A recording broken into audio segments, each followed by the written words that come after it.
your host, Walt Disney. Because the animated cartoon comes to life on the screen, it belongs in the field of the motion picture. But because it is drawn and painted, it is also one of the graphic arts, like painting. As a matter of fact, it is often referred to as the last of the graphic arts. Late in being born, animation had a lot of catching up to do. Being new, it had very little to draw upon out of past human experience. We in the industry have seen animation principles that now seem perfectly obvious, hailed as astounding discoveries. Before our eyes, we have seen an entire industry grow, literally from the ground up. And this growth was no accident. It was painstakingly built, step by step, by men with pioneering spirit who loved this puzzling new art form and believed in its future. Here in our book, The Art of Animation, is the story of these men and an account of what was probably the strangest educational effort ever recorded. In the chapter called Tricks of Our Trade, we take you into a unique schoolhouse where the pupils were their own teachers. They had to be because no one in the world could give them the answer to what they wanted to know. Their question was, how could animation be improved? From early in the morning until late at night, somewhere in the studio, school was in session. Somewhere, someone was trying to find out what happened when things moved.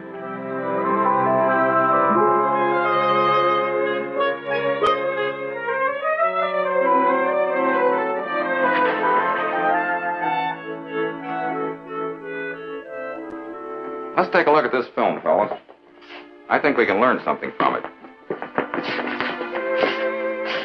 Stan, would you catch the lights, please? Sure thing, Jerry. This is the comedian, Billy House. We had him do the step because a fat man moves in such a way that, well, here's some slow motion of the action. It'll show you what I mean. This is a good example of how the human figure does not move all in one piece. For example, compare the overlapping actions of the stomach and shoulders.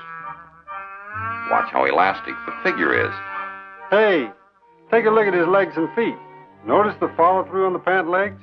How they come down late every time, after the feet come down. He sure makes good contact with the floor. Yeah, and you've got to admit, this figure has plenty of weight. No, I mean the way he moves. Yeah. This film shows all the basic animation principles. But it's a funny thing. When the action is run at a normal speed again, you can hardly see these things. But even though they are not noticeable, they are all still happening, and they all add up to lifelike animation. Wait, contact, follow through, squash and stretch, overlapping actions. Yep, they're all there now. From our school of action analysis came the ability to make the cartoon figures move convincingly. But the trick of creating a cartoon character with a real personality requires something more than proper movement. In order to really come to life, the character's actions must appear to come from his own thoughts and feelings. In other words, the cartoon character must seem to have a cartoon brain. For only the thinking character can become a personality. While it's true that thoughts and emotions can be expressed in terms of bodily action and pantomime, what a character is and what he thinks can best be revealed by dialogue. This trick of using dialogue to establish personality was used in our first cartoon feature, Snow White and the Seven Dwarfs. Let's take the episode where Snow White first meets the little men. The dwarfs have just returned from the mine and found Snow White asleep on their beds. She has already seen their names on their beds and now observing their speech habits and personality. It is no trick at all for Snow White to guess who is who. Now, don't tell me who you are. Let me guess. I know. You're Duck. Why, yeah. Yeah, that's true. Can you make dapple dumplings? Lumple dumplings? Apple dumplings. Yes. Apple dumplings. Yes, and plum pudding and gooseberry pie. Gooseberry pie. Hooray! She says.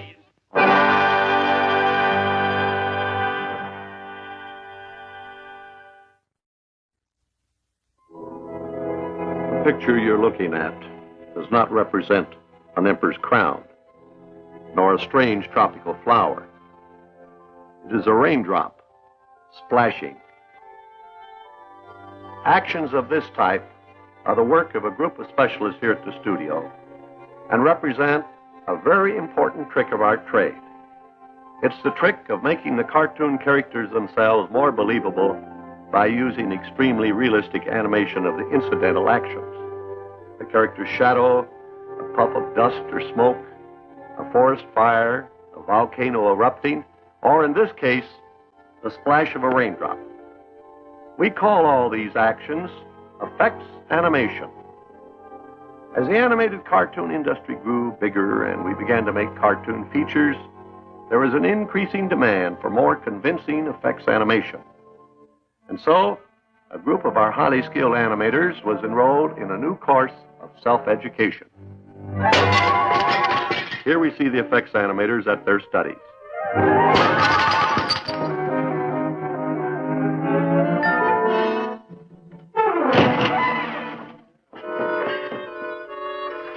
This may give the impression of sabotage in the schoolhouse or pupils at play while the teacher's away. Actually, it is nothing of the sort. These are earnest students of animation trying to find out exactly what happens, when it happens, how it happens, and why.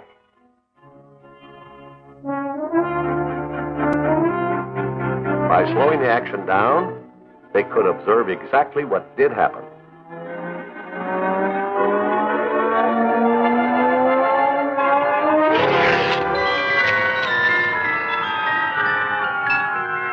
This film was photographed at the speed of 3,000 frames per second. In this way, the action, which occurred in 1 second, was slowed down to take place on the screen in 120 seconds, or 2 full minutes.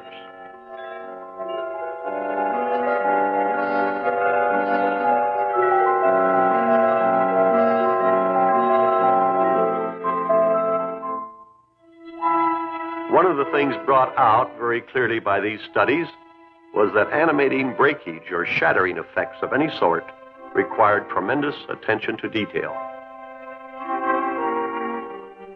This applied all the way from animating a shattering window to the cataclysmic effects of an earthquake.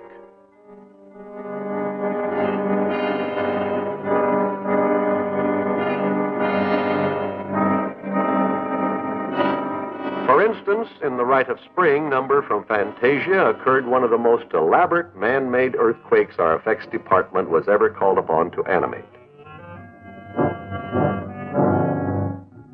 In the picture, the earthquake symbolized the passing of the age of dinosaurs. And so, the scene begins appropriately in the graveyard of these great beasts.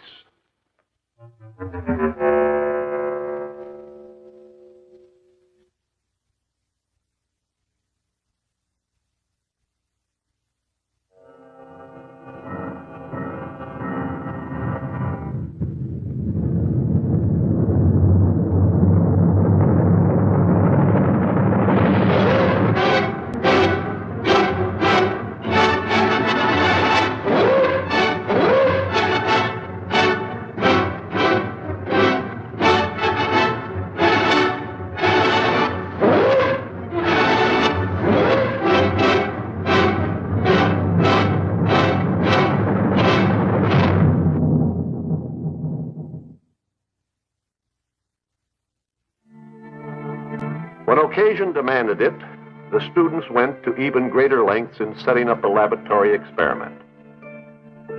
The problem in this next case, how to simulate the very creation of our planet.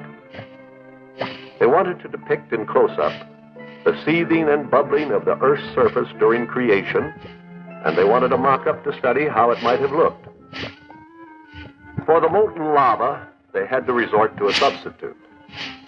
they finally agreed to settle for orange-colored mud.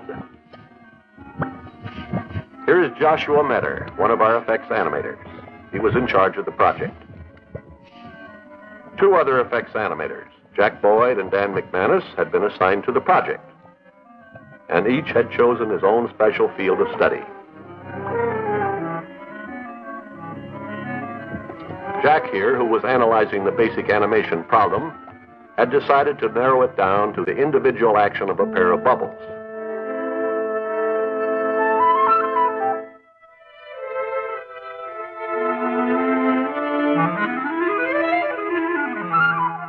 This two-drawing flipping action is the reliable trick by which animators prove the workability of their extremes and check the animation.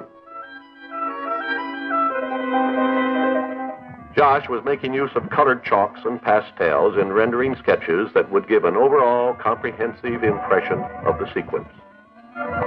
Josh's difficulty was that his models wouldn't hold still for him. It's a good thing for Josh that this wasn't real red-hot lava.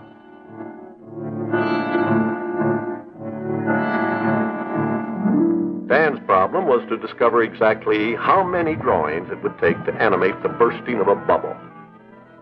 For this, he used a special chart called an exposure sheet. First, he sketched the principal stages of the action.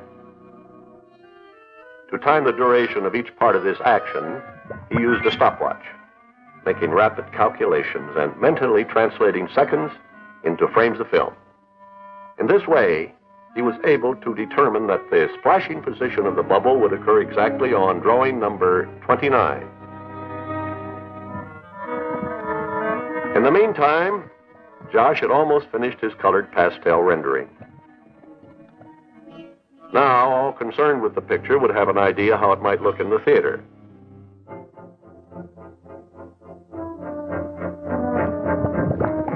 So, out of care, calculation, and concentration, came one of the classics of the effects animator's art. The creation sequence from the Rite of Spring, of which this is a short sample.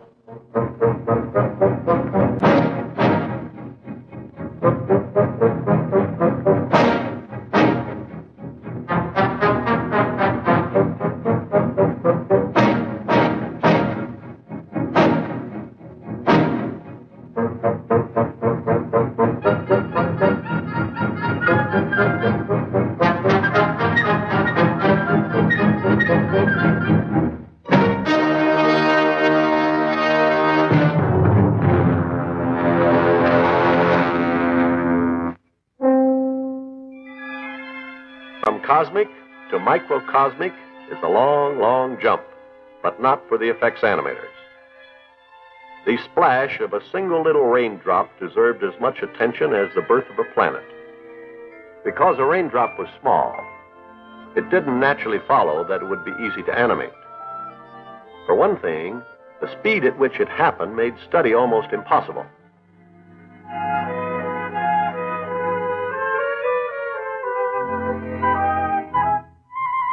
Slow motion photography again came to the rescue. Oddly enough, it was milk and not water that proved the most practical medium to work with. The weight and density of milk, as well as its opaque appearance, more clearly revealed what transpired during a splash.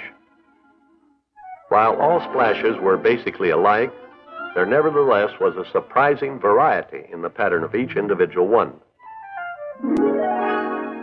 A thorough analysis of the action patterns of a splash showed the way to greater authenticity. And soon, strange shapes and forms appeared upon the animator's drawing board.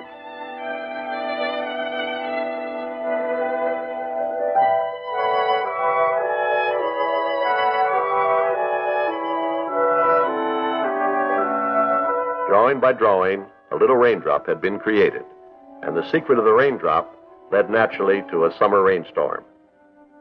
In this way, an entire sequence was brought to life on the screen for our cartoon feature, Bambi. Here at the studio, we call it a raindrop sequence.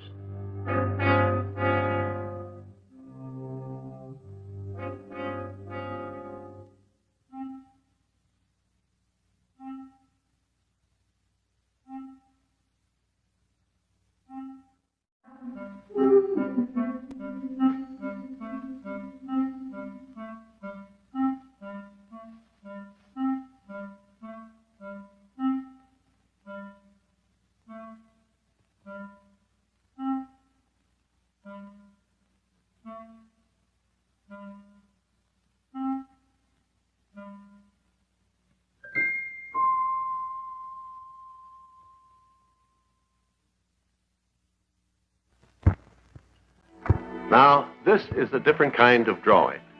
It also came out of our school of self-improvement here at the studio.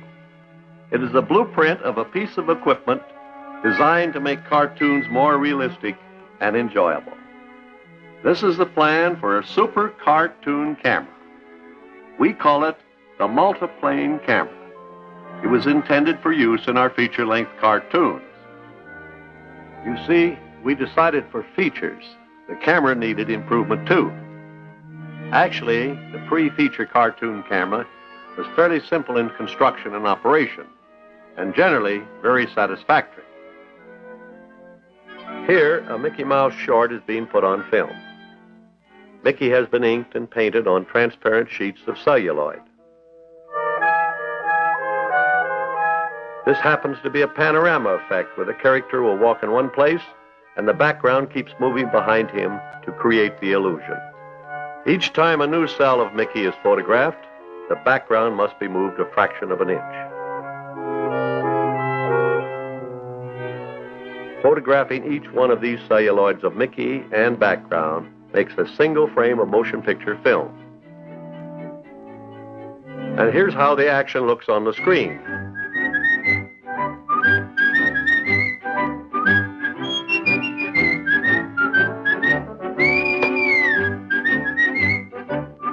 Now note that our character is capable of giving us a real feeling of 3 dimensions. He can move farther away and come closer.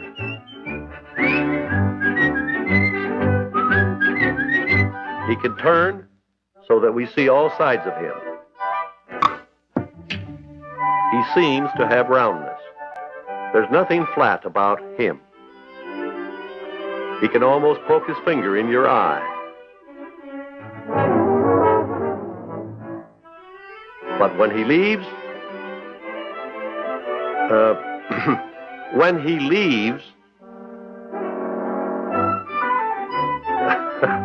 he leaves, whatever dimension he has given the scene leaves with him. Now, the unnatural flatness of the background becomes evident. But besides being merely unrealistic, the old-fashioned flat background can also create a false effect. For instance, when our camera moves in closer on this moonlight scene, you'll notice that everything grows larger, including the moon. Now, when you walk along a country road toward the moon, it certainly doesn't grow larger like this, nor does it shrink in size when you walk away from it. The problem was how to take a painting and make it behave like a real piece of scenery under the camera. The trouble was we were photographing a flat 2-dimensional background. So we set about making plans and blueprints for a new cartoon camera that would overcome this. The different elements in the scene were separated according to their varying distances from the viewer. This put the moon on a plane farthest away from the camera. With our original picture broken down in this manner, it is possible to control the relative speed with which each individual part of it moves to or away from the camera. But the moon remains absolutely still, and so it will always remain the same, neither growing nor shrinking in size. Of course, our cartoon camera does not shoot sideways, but is placed above and shoots downward toward the drawing. Since this new camera used many planes, we called it the multiplane camera.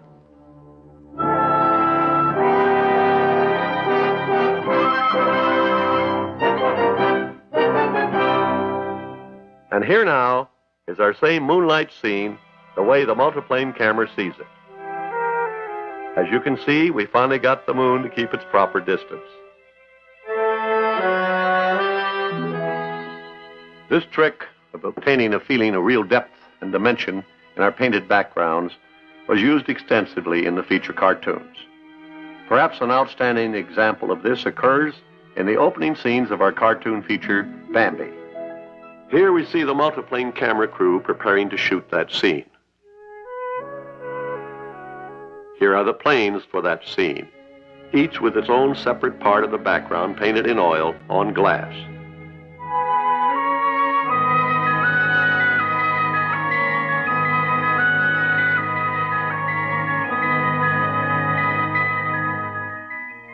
Each of these background planes is placed on one of the levels under the camera. Each plane is capable of moving in various directions. Here we see one being moved sideways. The camera operator, looking down from the viewpoint of the camera, sees all the levels combined as one picture. From his view, we can see how each level or plane can move independently of the others.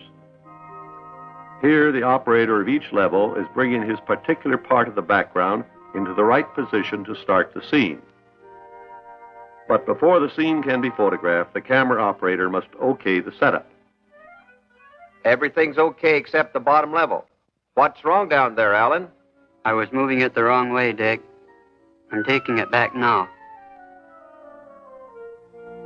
How's that? Looks fine now.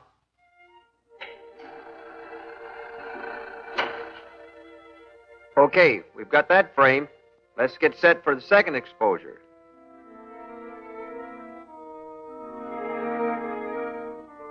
In our frame-by-frame method of photographing a cartoon scene, the feeling of depth is not actually too evident when the scene is under the camera. You might be thinking that it looks as flat as the old-fashioned type of cartoon background. In fact, it does while it holds still. The trick of the multiplane camera is movement.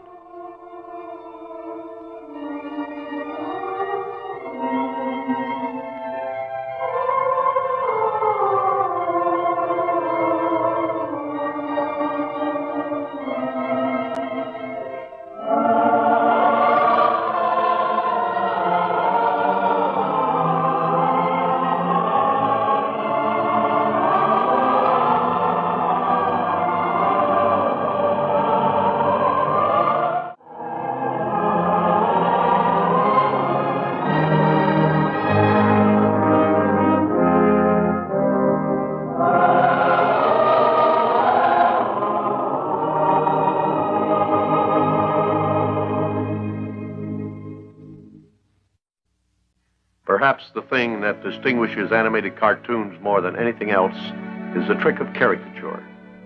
Closely allied with this is satire. In 1940, we decided to animate a satire of the famous ballet, Dance of the Hours, for our musical feature, Fantasia. While ballet has inspired many beautiful works of art like this painting by Degas, it had scarcely been touched upon in the field of animation. In fact, our animators knew very little about it. And because a thorough knowledge of a subject is essential in order to caricature it, a new course was added to our studio school curriculum, classical ballet.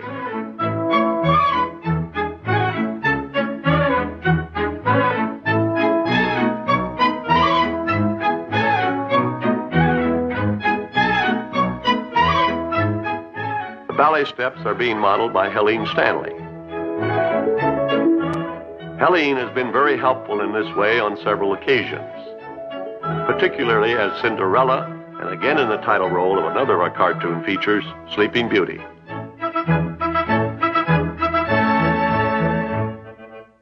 Here we see four of our key animators engrossed in their assignment.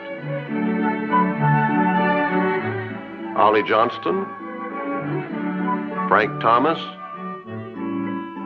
Mark Davis, and Milt Call are trying to adapt classical ballet to animation. Hey, Mark, take a look here, will you? Am I getting into this kick okay? Let's watch her go through it a couple of more times. Would you mind doing that action where you throw your arms up and kick out your legs, please? Well, this routine consists of several individual steps. First is the pas de bourrée. Second, arabesque. Third, glissade assemblée. That's the one. Fourth, develop hay, and then back into the bow. And altogether, the combination looks like this.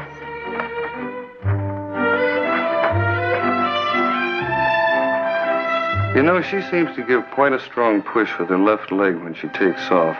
Seems to me she ought to push off with both legs in order to get all that weight off the ground. She's no cream puff, you know. Yeah, that is a lot of beef. She's very funny when she sags that way. Helps bring out the wrinkles. I kind of like that clumsy little hop she does. Might get a laugh, you know. Yeah, but you got to be careful not to overdo it. Overdo it? Oh, Mark. The sillier the better. Well, maybe you're right. I don't know if I've got this or not. Would you take a look? Is her trunk too long? Oh, no. That's what gives her that goofy look. Trunk's way out of proportion to the rest of her body. Yeah. Yeah, her legs are real short and stubby. Hey, it wouldn't hurt to make them good and hairy.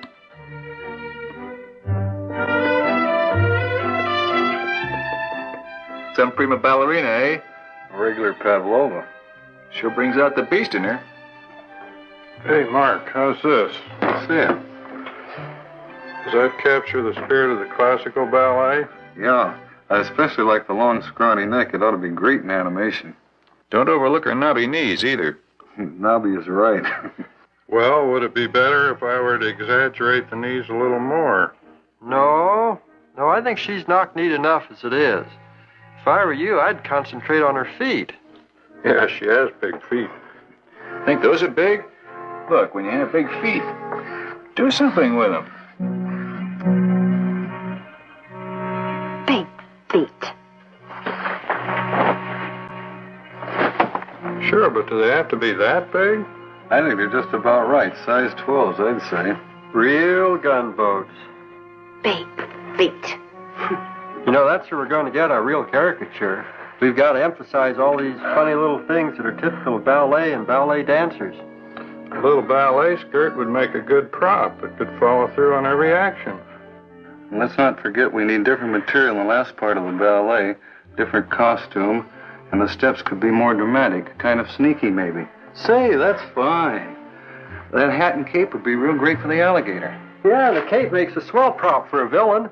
Sure. Let's try it out. Do you have any good villain-type steps? Oh, sure. Let's try.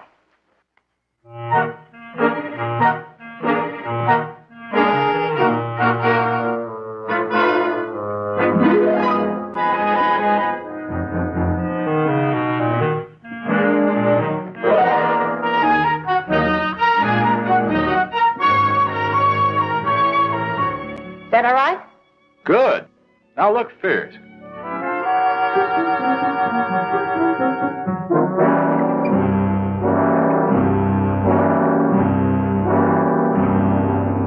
Now, could we see the whole thing again?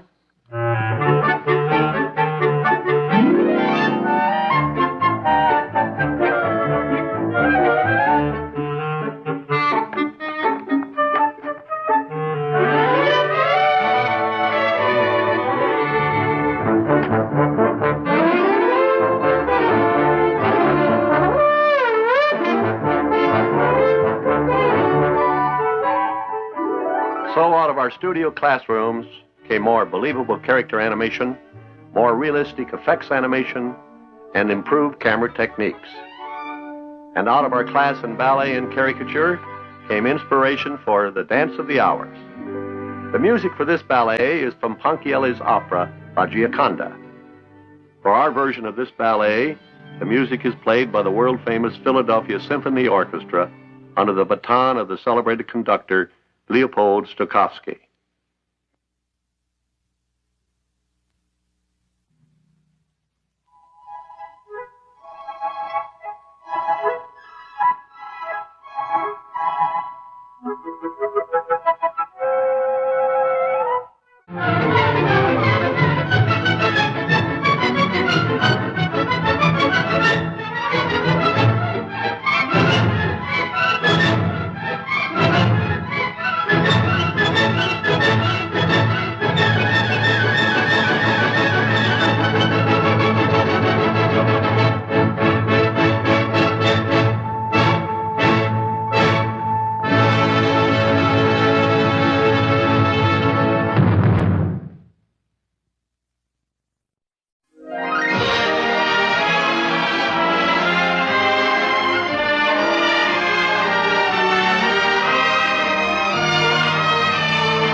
This has been an ABC Television Network film presentation.